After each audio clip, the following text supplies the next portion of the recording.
retirar os poderes e distribuí-los para os outros órgãos de soberania. Estou plenamente de acordo. O único problema com esta medida é que, se hoje você quer fazer isso por via de uma maioria parlamentar, hoje a maioria parlamentar pode retirar os poderes. Se amanhã tivermos uma maioria parlamentar de outra cor, pode voltar a repô-los. Então, a nossa proposta em relação a isso e o nosso compromisso, este é um compromisso, nós queremos referendar esses poderes.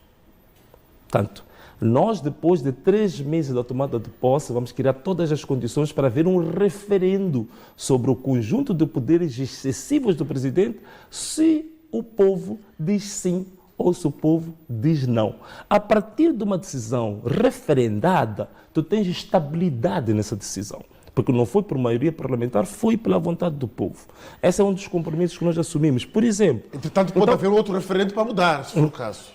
Mas se for o povo a fazê-lo, não há problema nenhum. O povo, se quiser mudar 10, 15, 50 vezes, é soberano. A soberania reside nisso. É um exemplo. E outras questões também têm a ver com esta questão. Vou interligar com outra, penso que o Sozinho também levantou. Não foi o Sozinho, acho que foi o nosso amigo... O Samamad, que falou dos valores, né? Por exemplo, em relação a fazer uma pequena ponte. Quando nós falamos de valores, logicamente que essa é uma palavra abstrata, né? Claro, as pessoas vão dizer valores, toda a gente também pode falar de valores. Você quer dizer o que é com valores? Então, falamos, por exemplo, de valores da integridade. Então, é preciso termos elementos, variáveis que podem fazer as pessoas mensurar. Há valores ou não há valores? Ele está falando de valores, como é que nós vamos ter certeza que há valores ou não? Uma das questões simples. Quando a gente fala de integridade do governo, e faz parte dos compromissos assumidos, é preciso, por exemplo, a despesa pública que tem a ver com o governo, que hoje é tratada como segredo de Estado ou matéria classificada, é preciso colocar isto em público. Um dos compromissos que nós temos é exatamente isto. No portal do governo... Publicar as contas. Publicar as contas do governo, despesa pública do governo. Por exemplo, qual é o salário do Presidente da República? Quais são os subsídios que ele tem? Quais são as participações financeiras que ele tem? Que negócios é que ele tem? Que património é que ele tem? Isto é extremamente importante. Quando falo do Presidente da República, estou a falar dos ministros, os vice-ministros, que nós achamos que são totalmente inúteis, mas todos esta cadeia... A propriedade pública já obriga a declaração de património. Sim, mas essa declaração de património é depositada no Ministério Público e o Ministério Público não a torna pública. Veja só, portanto, nós fazemos a declaração do património, mas não é público. Fica depositado no Ministério Público, é outra aberração. Então, o que eu estou a dizer é que isto tem que ser público, quer dizer, qualquer pessoa tem que ter acesso, entrar no portal do governo e saber que o Venâncio Mondlane, como presidente, recebe X, tem subsídio Y, tem subsídio de representação, tal, tem uma empresa que chama-se VM7 Media, tem isto, não sei o que, e depois controlar os gastos dessa empresa, os lucros dessa empresa, se pagou impostos ou não pagou, né? Porque agora temos um grande artista que não paga impostos, mas quer ser candidato. Então, é preciso esta transparência em termos concretos, é estes valores que eu estou a falar. Então, quando nós assumimos isto em público, né, e vemos em público, a gente diz, eu estou disponível a fazer isto. Eu penso que esta que marca a diferença.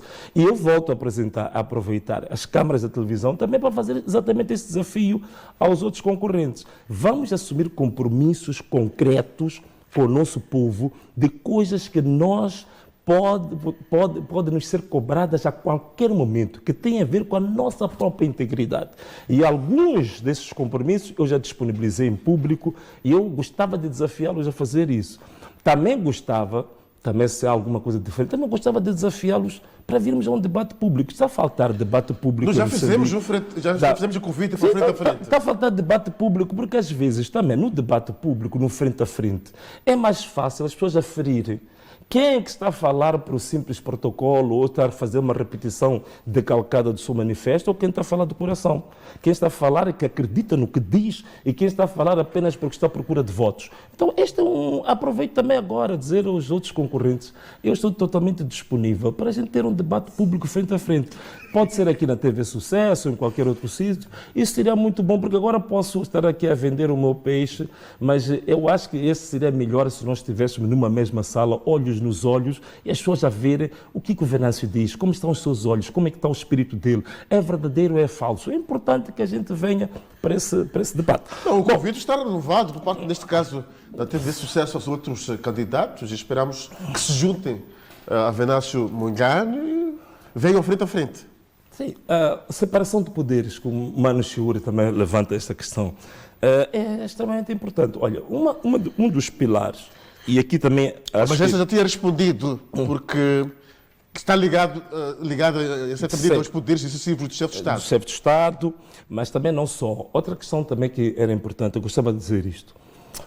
Uma das questões que leva, por exemplo, nós temos os juízes agora, digamos, de um diferendo com o governo, estão de costas voltadas, temos um bocadinho também os magistrados.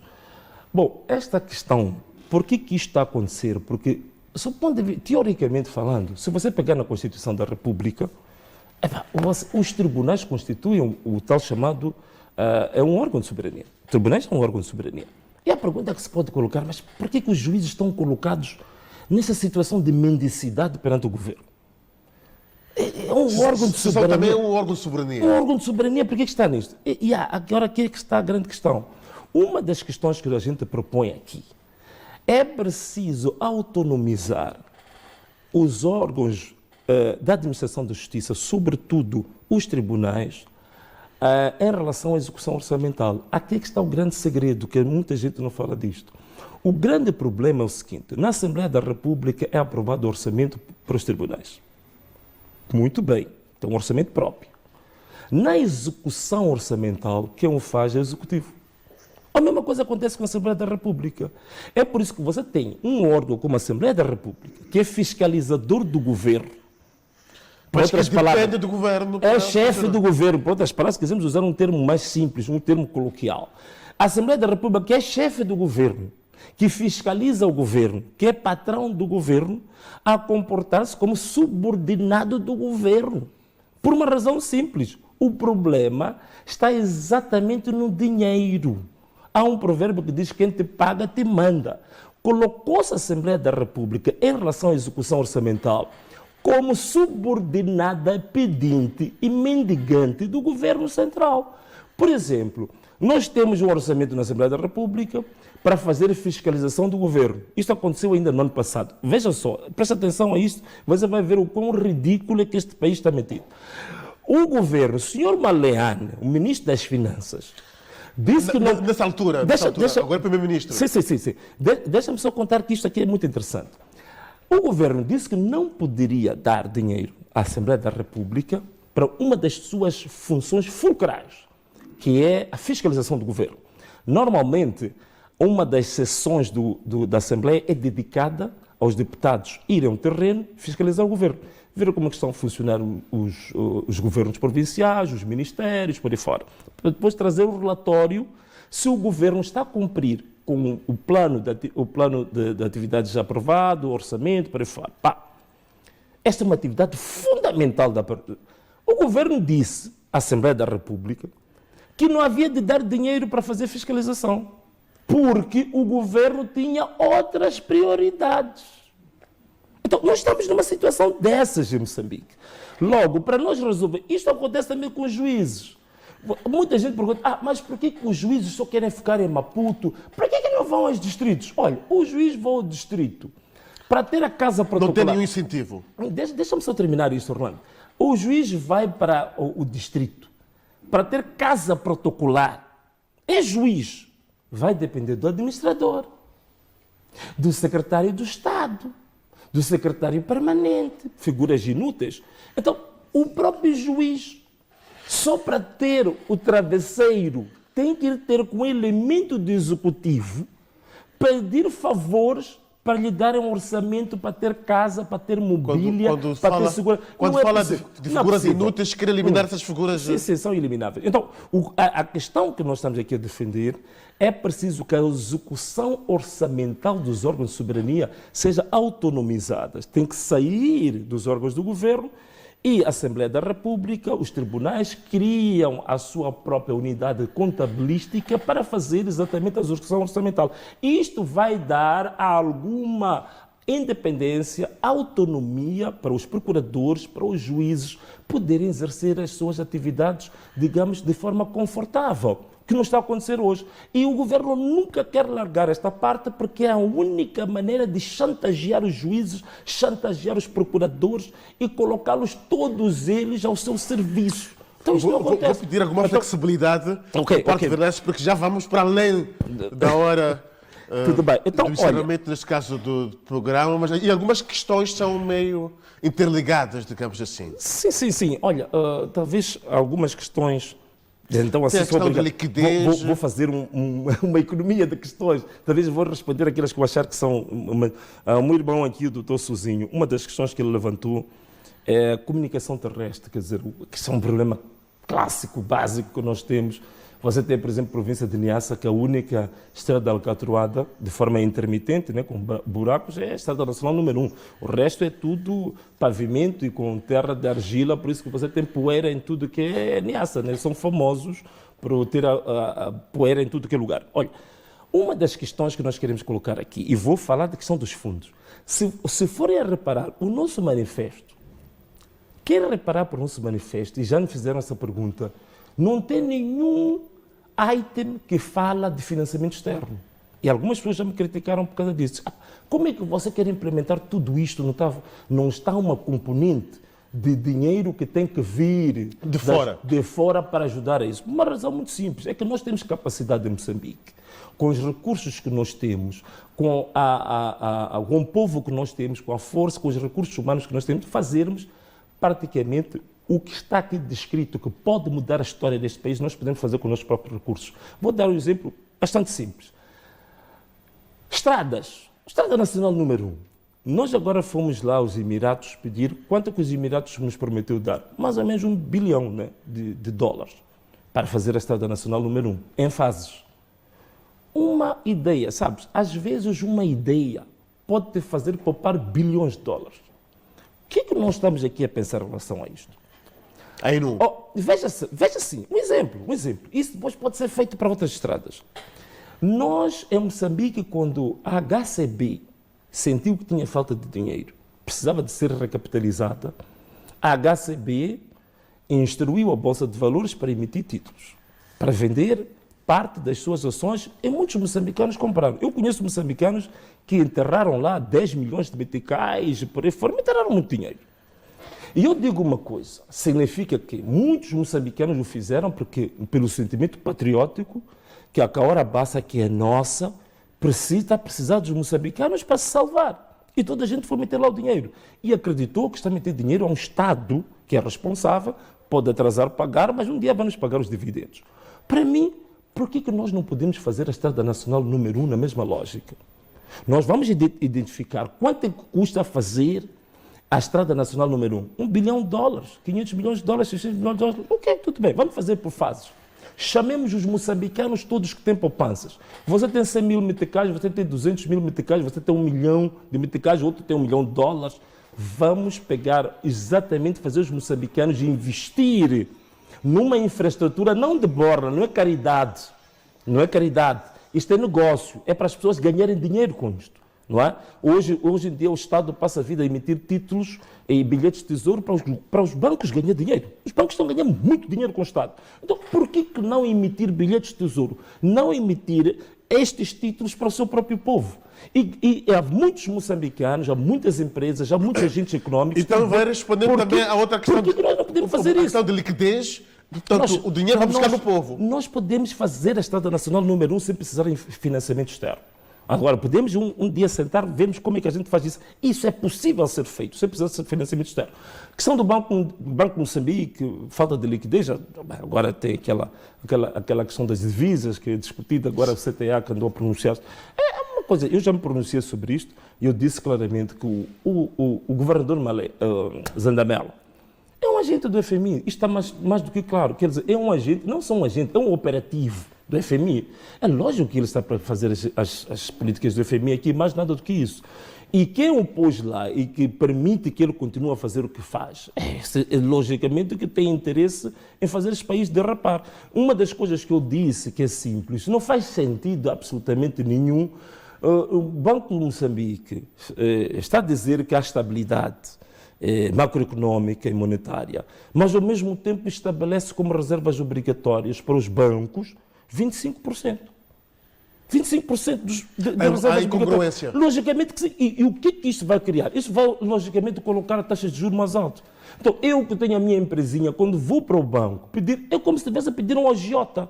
Mas o próprio banco está a fazê-lo porque as reservas obrigatórias do Banco de Moçambique são, digamos assim, absurdas. Então, há coisas que já não têm nada a ver com a questão de dinheiro ou não dinheiro. O problema é das políticas que são adotadas para pôr a economia a funcionar ou não. Então, logicamente que aquele senhor, o objetivo... E com reservas internacionais altas, significa que liberta-se menos dinheiro para... Logicamente, para o povo, essa cara liquidez no mercado. Tu tiras dinheiro do mercado para guardar no Banco de Moçambique. Mas se fosse para pôr no Banco de Moçambique, para questões de choques externos, para garantir importações, por aí fora, é uma coisa. O problema é que as pessoas não veem isto.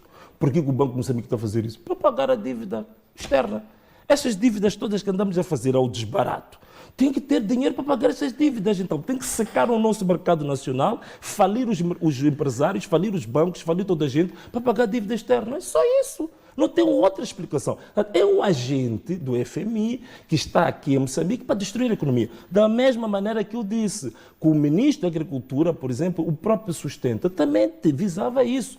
É colocar a nossa agricultura cada vez mais estacionária, não sair do nível miserável em que está, é o projeto Sustenta que vem fazer. Por isso, o único produto, a única coisa positiva que aquele projeto tem é só cultura de exportação, mais nada. Os pequenos e médios agricultores estão cada vez mais miseráveis. Ainda agora, eu estive em Cabo Delgado, fui falar com os chamados passes. Os passes são os agricultores médios que receberam crédito, tratores do Sustenta, disseram que 99% deles estão falidos. Então, são estes indivíduos que estão em frente das questões mais cruciais deste país, que é a gestão da política monetária, a gestão da macroeconomia, gestão da agricultura, que é uma coisa básica para o país, que estão ao serviço de uma agenda subversiva para levar este país à miséria. Tem também uma questão que é transversal, tem uma questão também que é transversal em relação a muitos convidados. Agora sim não vou conseguir responder a todas as questões. A questão de ser considerado narcisista e sim. E também intriguista. Não, é uma questão transversal, no sentido também que anda também de partido, essas coisas todas. Tudo bem, vou responder agora. Queria responder ao Sérgio Massinga, vai ficar prejudicada a questão dele, mas ok, tudo bem, mas depois eu volto. Não, a questão do levantado pelo Samamad, não, eu acho que é interessante. E eu fico satisfeito que ele levante isso, porque às vezes as pessoas têm aquele receio, não pode-se falar disto, ferir sensibilidade. Eu acho que é muito bom, porque é um debate que é feito e existe muita gente que levanta essas questões. Mas o grande problema que se coloca, Orlando, é simples, é que nós estamos habituados a viver num mundo de hipocrisia. Quer dizer, nós vivemos num mundo de faz de conta. Então, quando tu encontras pessoas que defendem valores e os defendem com vigor, e que não são inflexíveis nos seus valores, por causa do problema da nossa natureza hipócrita. Então, quando a gente vê alguém fazer isso, é como se fosse um espelho à nossa frente. Ninguém gosta de ver um espelho à sua frente. Então, as pessoas atacam. Né? Sabes aquele caso de uma senhora bonita que está a fazer na passarela, né? Então as outras senhoras sempre falam mal, não, mas ela é bonita, mas ela tem uma mancha, até não sei o quê. Por quê? Porque é uma coisa natural. A ideia é que esse narcisismo é a inveja, é por aí.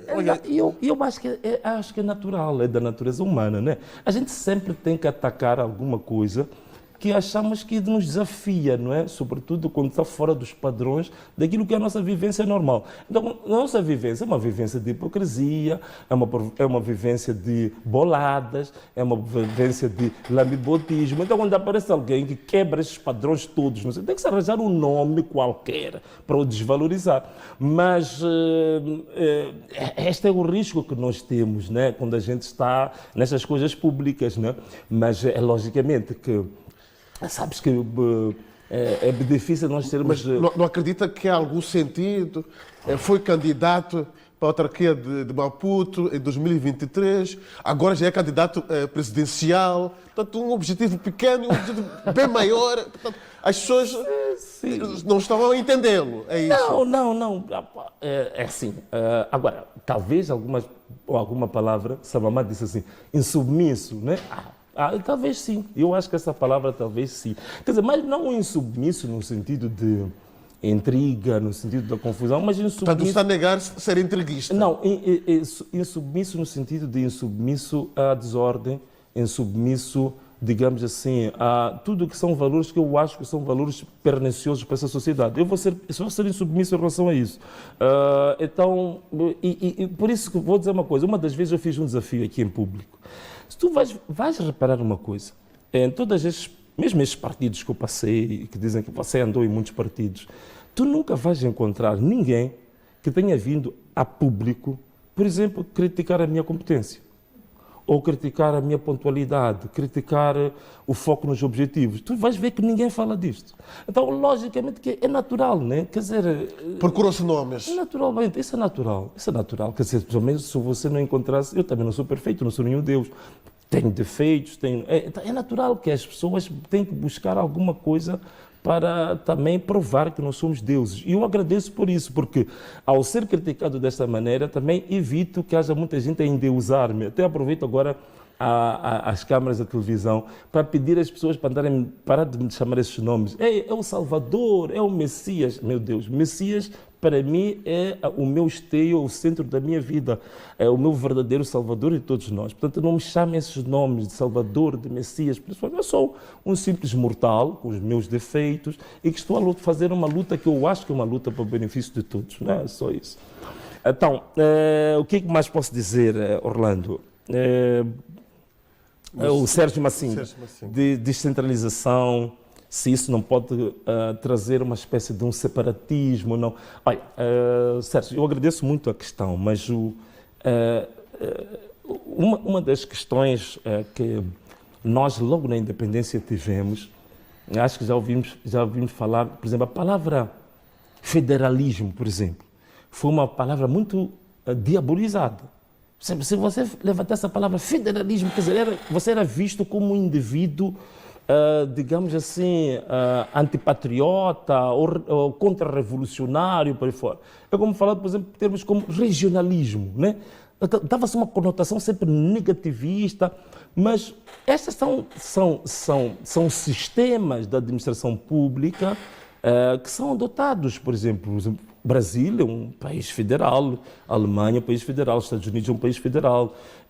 Portanto, se calhar esta questão da descentralização fiscal esteja um pouco próximo desses países. Ainda não é propriamente o federalismo, mas são formas de gerir e desenvolver localmente, digamos, os distritos, as sociedades. Aliás, era muito importante a gente ler o livro de Severino Guenha, que para mim é a maior referência da filosofia moçambicana, o livro que ele escreveu sobre Eduardo Mondlane.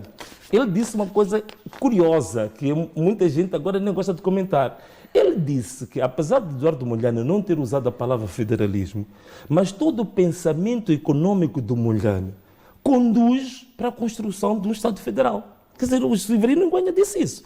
Então, eu penso que é isto, esta questão da descentralização financeira. O problema é que criaram-nos uma ideia, justamente por causa do sistema econômico e político que nós assumimos depois da independência, demasiado centralizado. Então, criou-se uma ideia nos moçambicanos de que é sempre perigoso falar desta questão da descentralização. E pior, falar da descentralização do dinheiro.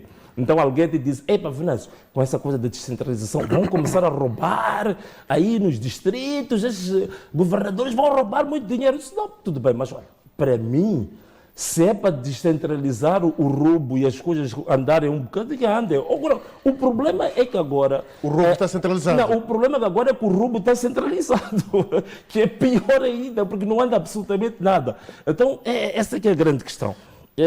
A outra... E mesmo para terminar, Venâncio... já vamos terminar. Porque as questões... Queria responder ao Tchambula, que é um grande amigo meu. Exato. Por favor. Que é meu amigo, que às vezes nós trocamos umas picardias assim ao telefone e tal, mas é bom, pelo menos a gente debate muito. Então, as questões que ele coloca tem muito a ver com isso, né? Bom, nós aqui estamos a falar das questões, o que ele coloca aqui, a questão do emprego, né? 3 milhões de emprego, que foi a promessa que foi feita no quinquênio anterior, e depois não se concretizou nada disto. Bom, simples. A nossa abordagem em relação ao emprego é simples e linear. não existe nenhuma linha, nenhum componente aqui do manifesto que promete empregos a ninguém. Porque prometer empregos em Moçambique não só é desonesto, né? Se me permitir usar um termo assim que toda a gente sabe, é uma mafia, né? Dizer que vou oferecer empregos. Porque você tem aquilo que o Instituto Nacional de Estatística nos dá como dados. Todos os anos, nós temos 350 mil jovens que atingem a chamada idade economicamente ativa que vão ao desemprego. Todos os anos.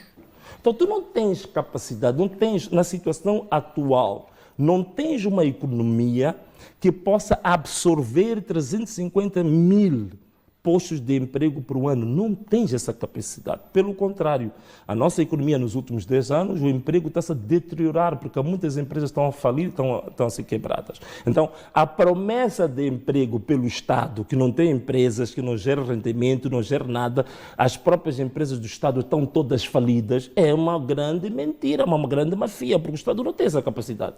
Então, o que nós podemos fazer? A única forma de gerar emprego é você ter maior dinâmica econômica por via dos privados. A única forma que tu tens para gerar emprego. Não pode ser por uma via administrativa do Estado. Como é que tu vais fazer isso numa realidade em que tu tens uma liquidez baixa? E como é que pretende dinamizar essa economia para então, que gere empregos? Olha, em relação à juventude, a medida aqui é muito simples. É preciso nós fazermos um link, esta medida também é o que eu ia falar um pouco da educação. É preciso nós fazermos um link. Graças a Deus, estamos a ter dividendos da nossa indústria extrativa. Ainda hoje, o Jornal de Notícias tirou um dado muito interessante, que disse que no primeiro trimestre de 2024, nós tivemos receitas provenientes da indústria extrativa 480 ou 450 milhões de dólares. Veja lá o que é isto. Isto é muito dinheiro de receitas, vendo da indústria extrativa. Para mim, nós temos que fazer um link entre estas receitas. A única coisa que este povo tem, a única riqueza que este povo tem são recursos naturais. Então, recursos naturais é o quê? O que é que nós trazemos de recursos naturais? Preciso fazer um link disto, para mim, com a abertura de oportunidades de financiamento para a iniciativa juvenil. Nós temos de traçar diferentes plafons em função da dimensão e da natureza dos negócios. Negócios para 300 mil meticais, 600 mil meticais, 1 milhão de meticais, 2 milhões de meticais. Isto como política do governo. Apresenta os teus projetos, são sustentáveis a uma equipe de avaliação de risco desses mesmos projetos e financiamos os nossos próprios jovens. Não há esse outra dinheiro maneira. saindo da indústria extrativa. Não temos maneira de mudar uma economia no estado em que está, senão por via do financiamento direto à iniciativa privada. Não tens como fazer isso. Um exemplo típico disso foi a crise que os Estados Unidos teve em 1929. O que fez o boom para os Estados Unidos ser aquilo que é hoje. Quando a crise teve em 1929, nessa altura, a solução foi tirar dinheiro de receita pública que o Estado deve financiar o privado. Fez aquele país explodir. Aquilo que tu impulsionas a inovação, impulsionas a iniciativa privada, o emprego, o país cresce. O país nunca vai crescer com negócios normais. O país vai crescer com negócios fora do padrão, com iniciativas, com inovação, com projetos, com startups, como se diz, da juventude. E isso é que vai fazer o país crescer e dar um salto. Então, essa é a nossa perspectiva do negócio. Como é que é possível? Nós temos um jovem ali, que uma vez eu vi na televisão, que ele fez um sistema de geração de eletricidade para a sua casa e para o vizinho. E foram lá fazer uma entrevista, não sei se foi a TV Sucesso. E perguntou-se ao jovem, mas como é que tu fizeste isto? Eles explicaram como é que ele fez, tem umas lâmpadas acesas, uma inovação do jovem. Ele dizia que o meu sonho é produzir energia para todo o meu bairro. E a minha pergunta é, tu tens uma situação daquelas? Uma inovação que é barata. Tens possibilidade de até termos uma patente nacional. E para além de ajudarmos aquele jovem, amanhã nós estarmos a vender esta patente para o mundo. Tens uma oportunidade ali de crescer o jovem, crescer o país. E tens inúmeros exemplos desses neste país. E jovens inovadores com iniciativas extraordinárias. E nós não conseguimos abarcar isso, não conseguimos financiar isto, não conseguimos industrializar isto. tornar... Hoje em dia, estamos aqui a comprar. Cada um de nós ginga aí em casa porque a minha camisa é Nike, tenho um ferro de engomar que é Philips. Olha lá, isto aqui não começou assim como você vê aquele filme. Foram invenções, muitas delas rudimentares, mas foram elas adotadas pelos Estados, financiadas pelos Estados, fizeram crescer e fizeram grandes marcas. Por que Moçambique não pode fazer isso? Quer dizer, a nossa ideia de um Moçambique miserável, sempre pobre, que nunca podemos fazer nada, não acreditamos em nós. É por isso que, por exemplo, muita gente diz, mas Venâncio, onde é que tu vais ir? Não é possível, vão roubar, vão não sei o quê. Quer dizer, porque sempre temos um bloqueio, entende? Na capacidade de expansão, de inovar, de crescer. Então, isto também é a minha proposta que eu trago para este país, para que as pessoas acreditem cada vez mais em nós próprios. Os moçambicanos tenham orgulho de ser moçambicanos e que é possível, num período de 5 anos, 10 anos, nós alavancarmos Moçambique, que anda nos últimos 30 anos, nos 3 países mais pobres do mundo, nós podemos ser uma grande nação, podemos estar entre os 50 mais ricos do mundo, isso é possível.